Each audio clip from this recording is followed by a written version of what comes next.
Hey there, lovely soul. Welcome back to Noah Stories today. Let me take you to the golden hills of Napa Valley, where a woman seeking peace and a man hiding from pain found something they never expected: each other. Summer sunlight poured over Napa Valley like honey spilling over green vines. The scent of damp soil, gentle wind, and ripening fruit drifted through the leaves, thick with memory and stillness. Hills of grapevines stretched to the horizon, dotted with old wooden houses that stood quietly, as if listening to the passage of time. Amid that golden stillness, a pickup truck came to a slow stop in front of a three-gabled farmhouse nestled between the vines. Clara Bennett stepped down with a suitcase in hand and hesitant eyes. She was 26, once an interior designer in San Francisco, but now, after a heartbreak that left her unmoored, she had come here, where her grandmother Margaret had lived and worked as the estate's housekeeper for over 20 years. Margaret welcomed her with open arms and a voice full of love. "Welcome to your new home, sweetheart." Clara looked up and took a deep breath. The scent of aged wood, new sunshine, and whispering grape leaves softened her chest. For the first time in months, she felt like she could finally breathe. From the second floor of the house, behind a wide window pane, Ethan Caldwell watched the unfamiliar girl. He wasn't someone who stared, but something in the way she stood, the way her eyes searched the horizon, made it impossible for him to look away. And so the story began, not loud, not sudden, but like a breeze, brushing softly against a heart long thought asleep. Ethan Caldwell was a name everyone in Napa Valley knew. He wasn't just the third-generation heir to Caldwell Vineyards, one of the region's oldest artisanal wineries. He was also a man who had become a ghost within his own land. 3 years ago, Ethan lost his wife and parents in a plane crash. Since then, he had withdrawn from the world, living alone in the wooden farmhouse tucked deep within the estate. People said he declined all interviews, events, and social invitations. Yet, every harvest season, he reappeared, quietly overseeing operations like a shadow rooted in the sun-soaked soil. Clara didn't know all this when she arrived, but she could sense it, the weight he carried, the silence that followed him like a second skin. At first, their encounters were brief and accidental. When she was cleaning the library and he entered suddenly in search of a book, he nodded, eyes never leaving the shelf, and disappeared like he had never been there. But slowly, these coincidences happened more often. When she watered flowers, he passed by, leaving behind a simple question: "Do you like lavender?" He spoke little, but his eyes said more than words ever could. There was something in his gaze that made Clara feel both seen and held at a distance. One morning, while arranging flowers in the dining room, she dropped a glass vase. Ethan, already at the doorway, moved swiftly and caught it. Their hands touched. In that fleeting moment, something passed through Clara. A feeling she didn't know how to name, only that her heart skipped. Ethan withdrew his hand almost immediately. "Careful, that's an antique," he said, not coldly but cautiously. Then he turned and walked away, leaving behind a quiet tremor Clara didn't dare label. From that day on, she began to hear his footsteps more clearly whenever he walked by. Or maybe, just maybe, she had begun to listen differently. The following days at the estate passed like an underground stream, quiet but always moving. Clara slowly settled into the rhythm of life. Misty mornings, the scent of firewood in the old kitchen, the distant hum of wine presses from the far barn. Ethan remained a quiet presence. He rarely spoke, but Clara began to notice small things no one else would. A handwritten note on a library folder. This page was folded, a cup of warm herbal tea left at her desk, a slow glance whenever they passed each other in the hallway. These details, too quiet to be declared, too exact to be coincidence. One late afternoon, Clara was caught in the vineyard when an unexpected rain rolled in. By the time she returned, drenched and shivering, she only had strength to change clothes and collapse into bed, chills dancing down her spine. The next morning, fever set in. She insisted she was fine, but Margaret didn't believe her. "Rest," she said firmly. "You don't need to prove anything." Clara drifted in and out of sleep. Around mid-morning, the light through the curtain shifted, and when she opened her eyes, Ethan was there, sitting in the wooden chair beside her bed, holding a damp cloth he gently pressed to her forehead. "Your grandmother's out," he said softly. "I brought your medicine." Clara hesitated, trying to sit up but wavered. Ethan steadied her, guiding her back gently. He adjusted her pillow, handed her a cup of ginger tea, and helped her sip. They said nothing, only the rustle of wind and the slow breathing of someone too tired and too surprised to speak. As Clara reached for the cup again, her hand brushed against his. Neither pulled away. 1 second, just one. But in the stillness, something crossed an invisible line. Their eyes met, close, too close. Clara's heart pounded. His did too. Ethan's gaze, usually shuttered, now softened, unguarded, unsure. He leaned in, slowly, cautiously. Then, just before anything could happen, he pulled away, stood too quickly. "You should rest more," he said, his voice low, clipped, almost shaky. He didn't wait for her reply. He walked out. Clara lay still, eyes fixed on the space he'd just left. She pressed her hand against her chest. Her heart was still racing. But this time, it wasn't the fever. That afternoon, Clara headed out to the vineyard to help prepare for the upcoming grape inspection. The sky was clear, sunlight soft, and the breeze carried the scent of early ripening fruit. Toward the back rows, she ran into Ryan, a new hire at the winery, young, warm-spirited, and eager to help.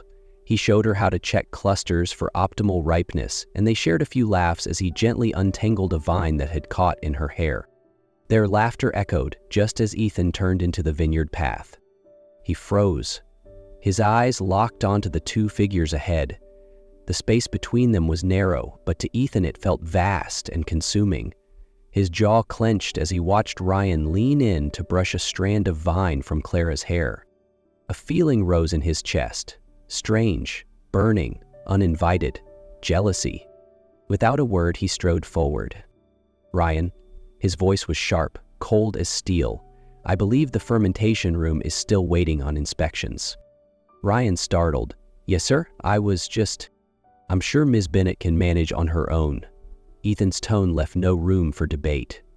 Ryan glanced at Clara, offered a sheepish smile, and walked away. Clara turned to Ethan, startled. "Did I do something wrong?" He avoided her gaze.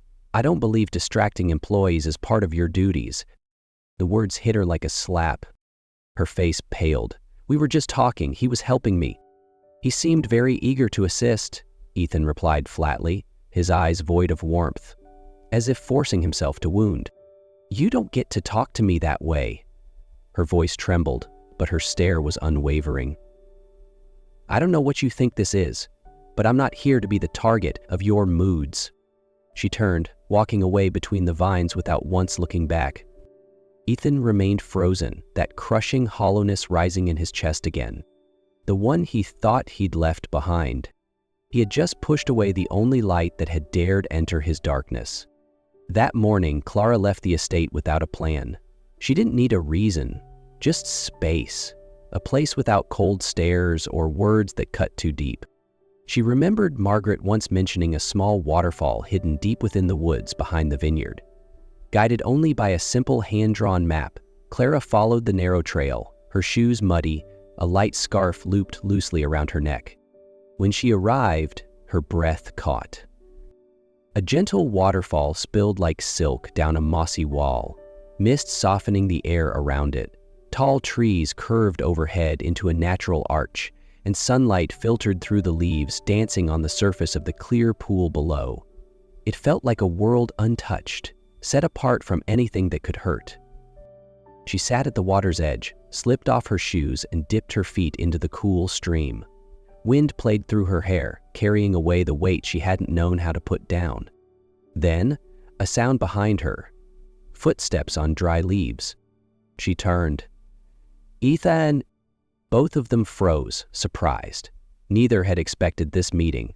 He wore a rolled-up shirt and held a worn leather notebook in one hand. Maybe he too had come here to breathe. "I wasn't following you," Ethan said softly, half teasing, half unsure. Clara offered a faint smile. "I know." He stepped closer, then sat on the rock beside her, leaving just enough space between them. The sound of the water filled the silence. "You come here often?" he asked. "First time," she replied, eyes on the ripples. "But it feels like I've needed this place for a long time." A moment passed before Ethan spoke again, voice low. "I'm sorry for what I said, for how I made you feel." Clara turned to him. Her eyes asked the question she couldn't say aloud. "Why do you pull me close, only to push me away?" He swallowed, gaze falling to his hands. "I'm not used to caring like this, caring. So much it scares me," she replied gently. "I never wanted to be something you had to fear." He looked at her, and for the first time there were no defenses, no hesitation, just the two of them, together, outside of time. He reached out, touched her cheek, unsure, then leaned in. Their first kiss didn't crash like thunder. It arrived like a long-held breath, finally exhaled. Soft at first, uncertain, but full of the kind of longing that only silence can grow, as if they'd waited forever to be that close. But minutes later, Ethan pulled back. Conflict flashed in his eyes. I need time." He stood, gave her one last glance, and walked into the trees, leaving Clara with a heart still trembling in her chest. After that day at the waterfall, Clara didn't see Ethan again. One day passed, then two. The farmhouse grew strangely quiet. No footsteps in the hallways, no chance encounters in the library. Clara waited, but Ethan never came. No message, no sign. She didn't know if he was avoiding her or simply done. Either way, the silence was enough to carve out a hollow space in her chest. And it was in that emptiness she realized staying would only deepen the hurt. That afternoon, as the sunlight softened over the vineyard, Clara packed her small canvas bag.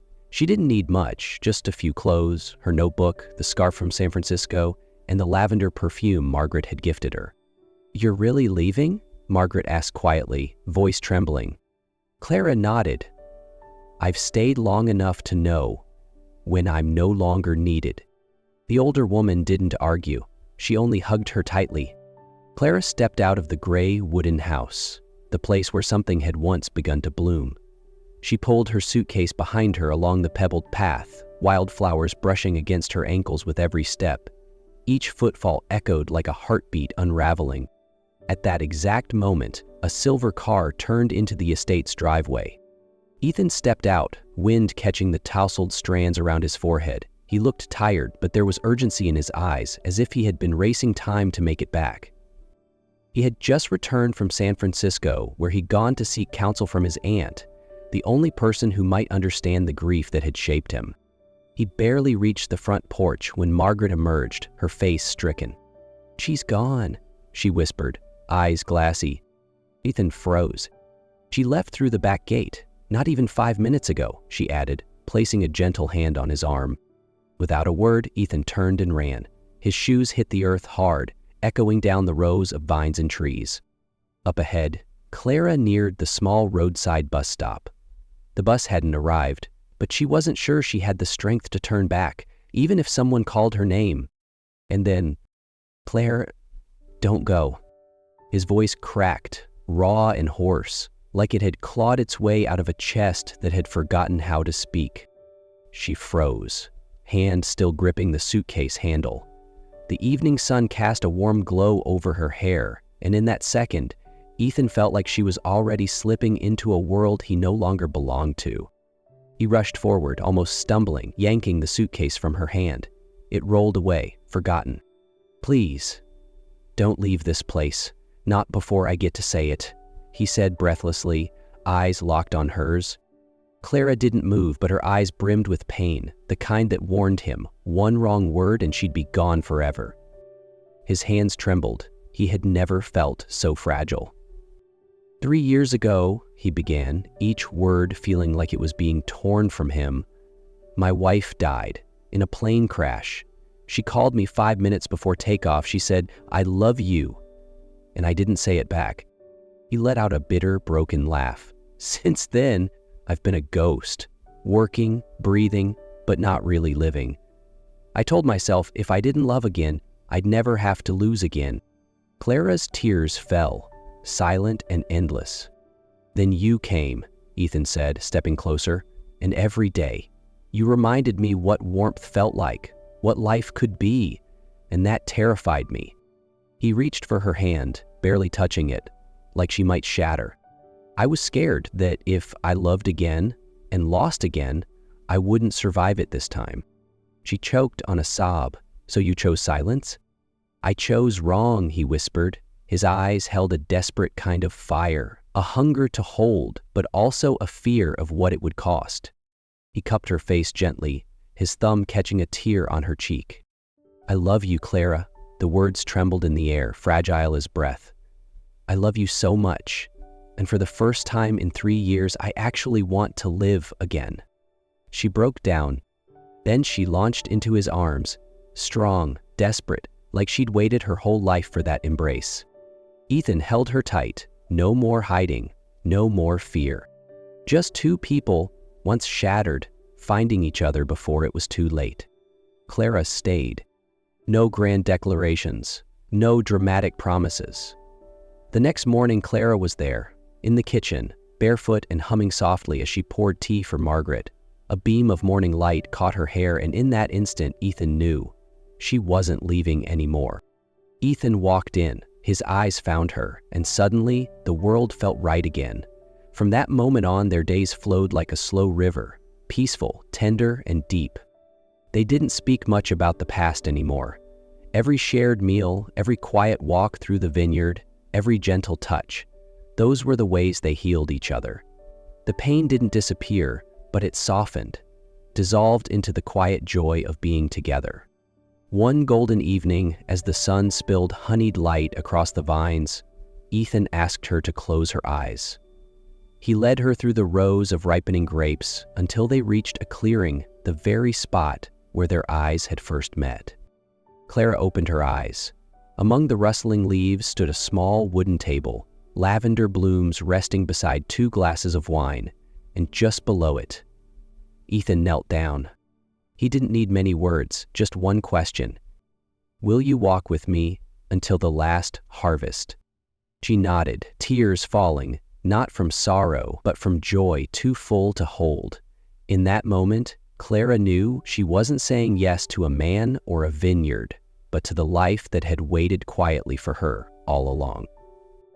That night, they became each other's. No rush, no performance, just 2 souls who had wandered far, now wrapped in each other's warmth, wanting to stay there forever. A month later, beneath the sun-drenched vines, they held a small wedding, nothing extravagant, no stage, just friends, vineyard workers, Margaret, and laughter, soft glances, and heartfelt blessings. When Clara held Ethan's hand among the green rows of Napa Valley, she knew she'd found a place to call home. Not because of anything grand, but because he was there. And so, amid the golden vines of Napa Valley, they learned to love again. Not with fireworks, but with silence, trust, and time. If you've ever believed in second chances, in love that heals instead of hurts, leave comment love below and share this with someone who still believes too. And don't forget to like, share, and follow. Let's keep telling stories that warm the soul, one vineyard, one heartbeat at a time.